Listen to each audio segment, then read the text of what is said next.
Olá, pessoal, tudo bem com vocês? Espero que sim. Sou o professor Misael, professor da disciplina de Filosofia da Religião. E hoje eu vou seguir aqui um pouco, né, na nossa fala, o que o Django Rondin, ele trabalha nesse livrinho aqui, né, Filosofia da Religião, tá? Que saber sobre filosofia da religião. Ah, e a gente vai seguir algumas coisas daqui, principalmente do capítulo 3, que é intitulado A Essência da Religião, dois pontos, um culto crente. Então, nós não precisamos concordar com o Rondin, mas talvez ele nos ajude a pensar, né, sobre essa questão da essência do fenômeno religioso.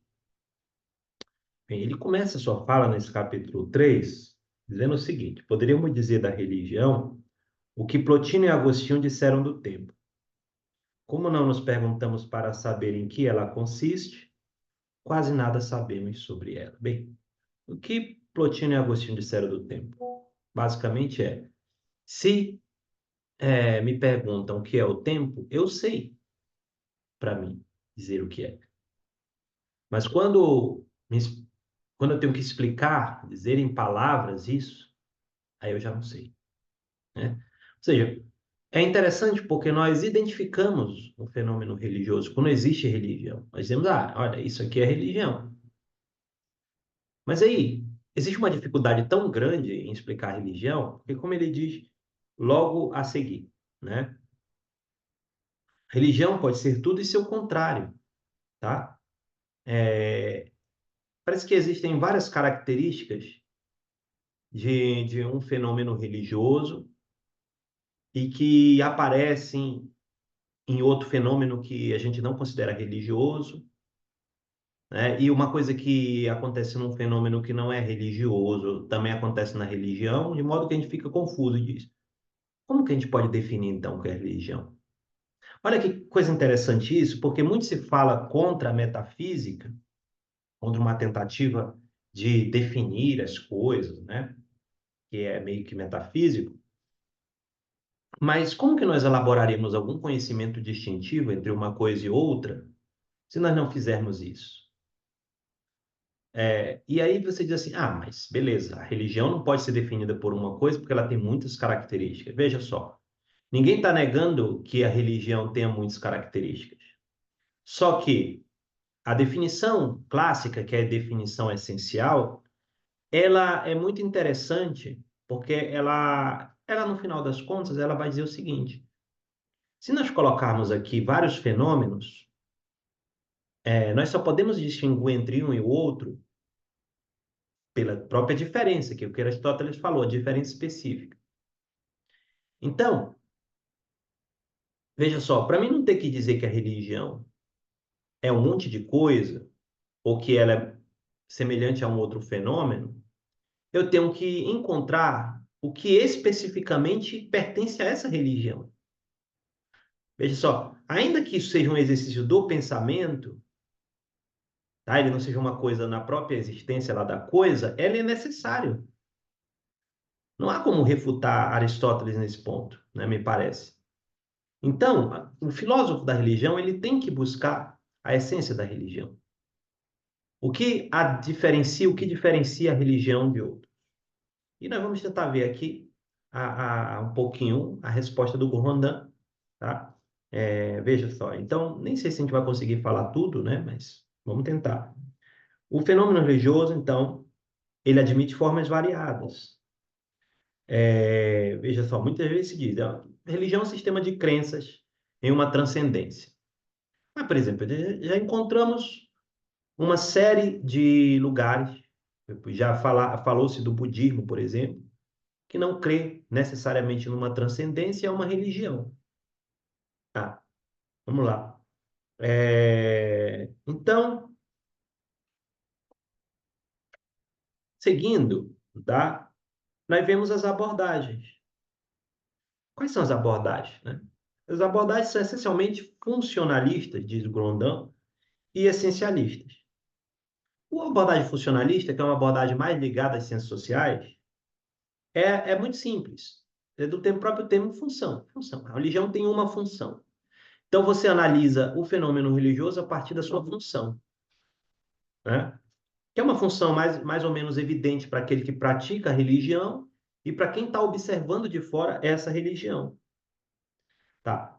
Entre as teorias funcionalistas, você tem, por exemplo, a religião como, né, entre as primeiras pesquisas antropológicas, ela serviu para explicar fenômenos naturais na época que uma ciência não existia, por exemplo. Então, trovejava, né? E aí tá lá na Odisseia, Zeus troveja, tá? Ou seja, identificava-se o trovão ao ser divino, né? Então você não sabia como explicar esses fenômenos, você atribuía, tá? Isso a seres divinos. Essa explicação também já está mais, é bem antiga, né? Já está em Epicuro, já está em Lucrécio, tá? Mas é com Auguste Comte, tá? O Augusto Comte, que ela se popularizou, né? Comte falou dos três estágios da, da humanidade, né? Então, você teria esse estágio mítico, religioso, né? Você tem o estágio metafísico e o científico. O estágio mítico seria essa religião, né? A crença. Você não tem como explicar as coisas por meio científico, você explica por meios sobrenaturais, tá? Então, é o estágio religioso ou primitivo, onde a religião é identificada a uma coisa primitiva, a uma coisa burra, uma coisa parecida, né? E aí depois você tem o metafísico e tem o científico. Nós não vamos entrar nesses detalhes, tá? E é uma concepção que é muito forte no imaginário, né? Nós ouvimos diariamente pessoas dizer, ah, religião é coisa para gente burra, é coisa para gente tola, né? Então, tá por aí, tá? Essa explicação ainda. É, Uma outra explicação, nesse sentido funcional, é que a religião ela tem uma função moral, tá?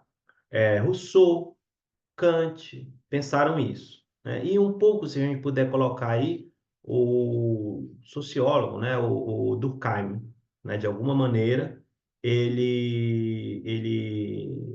vamos dizer assim, ele está dentro dessa ideia, né? Que é uma obrigação moral. Veja só, sem moral, a humanidade se destruiria. É necessário existir uma moral.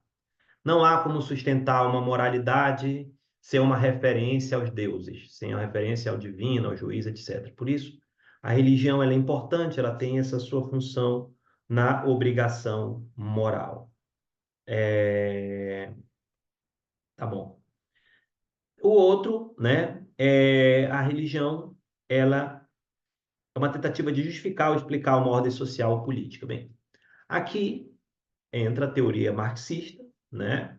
Entra a teoria nietzschiana também, entra o Tratado Teológico Político de Spinoza, tá?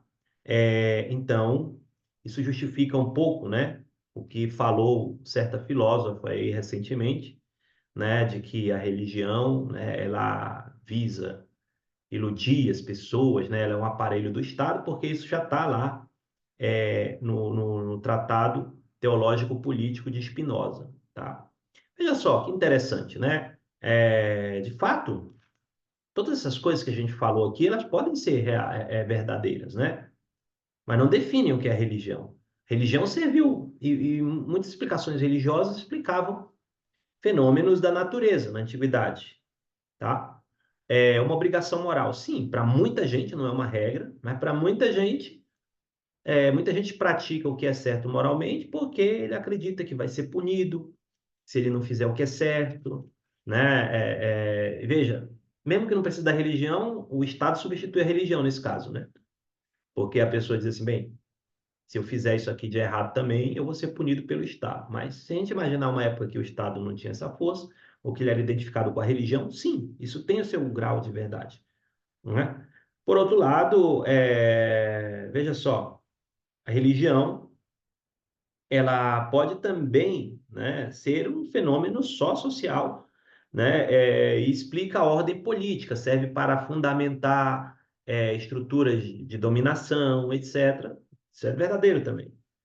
E temos ainda a concepção psicanalítica, né? Que a religião é uma ilusão, é uma projeção humana, né? Começa lá com Feuerbach, depois Nietzsche, e finalmente Freud, né? No Futuro de uma Ilusão, etc., em outras obras, onde a religião ela será vista, né? Onde o ser humano não conseguiu adquirir a sua maturidade e ele tem que acreditar em um Deus, um Pai, né? Porque ele não consegue andar com as próprias pernas. Bem, então, uma última forma, né? Que também ainda é freudiana, né?